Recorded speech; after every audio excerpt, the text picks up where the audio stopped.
Hi everyone, in front of me I've got Samsung Galaxy F23 and let me share with you how to reset network preferences on this device. So first of all we have to find and open the settings, so let's do it, and here we have to scroll down to the general management option. Here let's find reset, so let's tap, and as you can see on the second position we've got the option we're looking for, so let's tap. And here your device is informing you that it will reset all network settings, so not only the Wi-Fi but also the mobile data and the Bluetooth. So let's tap on reset settings.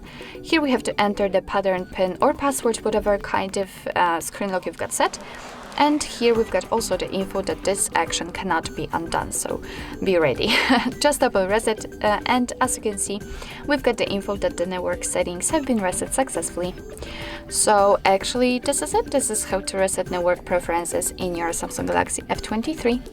Thank you so much for watching. I hope that this video was helpful, and if it was, please hit the subscribe button and leave the thumbs up.